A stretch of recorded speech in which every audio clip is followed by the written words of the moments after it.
ఇది శ్రీరామ్ సాగర్ కింద వరద కాలువ కింద అనేక ప్రాజెక్టులు నిర్మాణం చేసుకొని పచ్చగా అన్నపూర్ణ అంటే కరీంనగర్గా పేరుగాంచినటువంటి వ్యవసాయ జిల్లాకి ఇన్ఛార్జి మంత్రిగా వచ్చే అవకాశం ఇచ్చినటువంటి మీ అందరికీ కూడా పేరు పేరున ధన్యవాదాలు. కాబట్టి దయచేసి మా చేతిలో ఉన్నంత వరకు ఆ భగవంతుడు మాకు ఇచ్చినటువంటి శక్తి మేరకి రైతాంగాన్ని మర్చిపోకుండా ప్రభుత్వానికి ఇబ్బంది అయిన సహచరులందరూ మెప్పించి ఈనాడు రేవంత్ రెడ్డి గారు 40,000 కోట్ల రూపాయలు నిన్నటితోటి రైతుల యొక్క జేబుల్లోకి పంపించాం.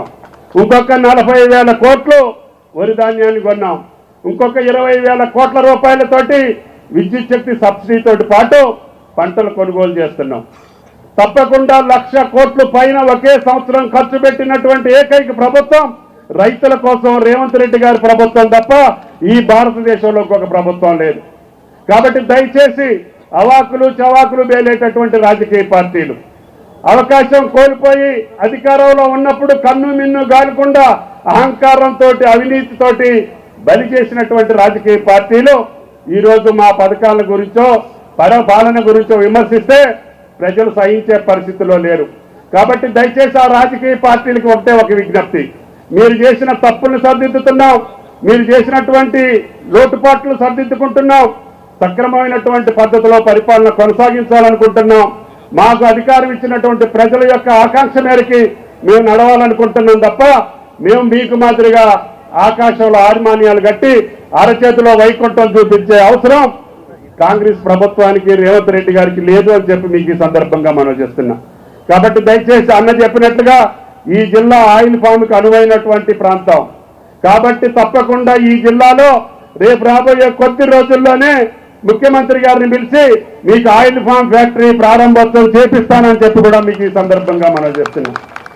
ఇది ఇంటర్నేషనల్ మార్కెట్ కాబట్టి ఒకరోజు 100, 1000 అటు ఇటు అయినా ఆయిల్ ఫామ్ పంటకి సాగు లేదు. మీకు 2.5 లక్షల ఎకరానికి ఆదాయం వచ్చేటట్టుగా పండేటటువంటి ఏకైక పంట ఈ యొక్క అకాల వర్షాలకో కోతులకో పందులకో లేదు కరువులకో ఇబ్బంది పడే పంట కాదు ఇది. కాబట్టి ధైర్యంగా రైతులు ముందుకు రండి. నేను వచ్చే దారిలో ఒక రైతుది తోట చూసా, చాలా మంచిగుంది, చాలా మంచి పంట వస్తుంది. ఇప్పుడు మీ పంట అంతా నేను అశ్వారాపేట తీసుకెళ్లి ఆయిల్ తీయాల్సి వస్తుంది. రేపు 4 రోజుల తర్వాత మీ జిల్లాలోనే నడిమెట్టలోనే ఈ చుట్టుపక్కల జిల్లాల యొక్క పంట అంతా కూడా మీ దగ్గర ఏర్పాటు చేస్తాం. రేపు రాబోయే రోజుల్లో ప్రతి జిల్లాలో కూడా ఆయిల్ ఫామ్ ఫ్యాక్టరీ ఏర్పాటు చేస్తాం. మళ్ళీ తెలంగాణ భూములు ఎడారి భూములు కావు, పచ్చబడ్డటువంటి పంట చేలు అని చెప్పి మనం నిరూపించుకోవాల్సిన అవసరం ఉంది. కాబట్టి అన్ని పంటలు పండేటటువంటి పుణ్యభూమి తెలంగాణ దక్కన పీఠభూమి. కాబట్టి ఈ పీఠభూమికి కావాల్సినటువంటి జలవనరులు సమీకరిస్తున్నాం, విద్యుత్ శక్తిని ఇస్తున్నాం, మీరు వేసిన పంటలన్నిటికీ కూడా సబ్సిడీ ఇస్తున్నాం. ఆయిల్ ఫామ్కి ఎకరానికి 50,000 రూపాయలు ఇస్తాం. 3 సంవత్సరాలు అంతర పంట వేసుకుంటే దానికి కూడా డబ్బులు ఇస్తాం. తప్పకుండా టన్నుకి 20,000 తగ్గకుండా ప్రధానమంత్రి మీద ఒత్తిడి తీసుకొచ్చి మీకు స్థిరమైనటువంటి ధర కల్పించే దానికి మేము ప్రయత్నం చేస్తాం. కాబట్టి ధర వచ్చేటటువంటి పంటల్ని, మన కుటుంబాలు బాగుపడేటటువంటి పంటల్ని, మన పిల్లల్ని చదివించుకోగలిగే పంటల్ని, మనం ఆర్థికంగా నిలబడి ఎవరిని దేహి అనే పరిస్థితి రాకుండా ఇవాళ హార్టికల్చర్ పంటలు మీరు పండించండి. దానికి భరోసా రేవంత్ రెడ్డి గారి ప్రభుత్వం ఇస్తుంది అని చెప్పి మీకు ఈ సందర్భంగా మనం చేస్తున్నాం. కాబట్టి దయచేసి మేము చేసే ప్రయత్నాలు మేము చేస్తుంటాం. మీరు మాకు ఇచ్చేటటువంటి సహకారం ప్రభాకర్ గారికి మీరు మొన్న ఎన్నికల్లో ఏదైతే ఆశీర్వాదం పలికారో ఆయనకి ఈ రాష్ట్రంలో ఉన్న మంత్రులే కాదు కేంద్రంలో ఉన్న పెద్దలతోటి కూడా సంబంధాలు ఉన్నాయి. అందరినీ చొక్కా పట్టుకొని బొడ్లో చేసి పనులు సాధించుకోగలిగినటువంటి వ్యక్తి మీ మంత్రి పొన్నం గారు అని చెప్పి కూడా మీకు ఈ సందర్భంగా మనం చేస్తున్నాం. కాబట్టి ఆయన పార్లమెంటు సభ్యుడిగా ఈనాడు కేంద్రంలో ఉన్నటువంటి వ్యక్తులతోటి సహచర్యం ఉంది. ఇక్కడ ఉన్నటువంటి మంత్రివర్గంలో అందరినీ శాసించేటటువంటి మంత్రి మీ మంత్రి.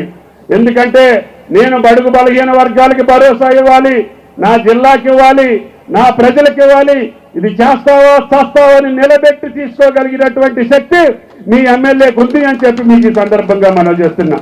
కాబట్టి ఈరోజు హాస్పిటలే కాదు, ఇంజనీరింగ్ కాలేజీలే కాదు, గవర్నమెంట్లే కాదు, 4 లైన్ రోడ్డే కాదు, మీరు అడిగినటువంటి సమస్యలన్నీ రేపు 3.5 సంవత్సరాల్లో తీర్చి మీ ముందు శభాష్ అనిపించేటట్టుగా ఈ మంత్రివర్గం ప్రభాకర్ గారిని నిలబెడతామని చెప్పి కూడా మీకు ఈ సందర్భంగా మనం చేస్తున్నాం. ఆయన గోడౌన్లు అడిగిండు, ఆయన అడగాల్సిన పని లేదు. వెంకటరెడ్డి గారు చెప్పినట్టుగా ఆర్డరేసి పంపిస్తే చేయాల్సిన బాధ్యత మాకుంది. ఎందుకంటే ఆయన తెలంగాణ కోసం పోరాటం చేసినటువంటి స్థితి మాకు తెలుసు, ఆయన కమిట్మెంట్ తెలుసు, ప్రజల్లో ఆయన యొక్క సహచర్యం తెలుసు, ప్రజలను ఏ రకంగా దేవుళ్లాగా కనిపెట్టుకొని చేయగలిగే రాజకీయాల్లో చిన్నోడైన అత్యంత ప్రావీణ్యం కలిగినటువంటి, లౌక్యం కలిగినటువంటి, సౌమ్యం కలిగినటువంటి మీ ఎమ్మెల్యేకి మీకు దక్కటం మీ అదృష్టం అని చెప్పి కూడా మీకు ఈ సందర్భంగా మనం చేస్తున్నాం. అటువంటి సహచరుడు మాకు కూడా ఉన్నందుకు మేము కూడా గర్విస్తూ తప్పకుండా ఆయన చెప్పిన ప్రతి పని చేసి మీ ముందు పెడతామని చెప్పి కూడా ఈ సందర్భంగా మనం చేసుకుంటూ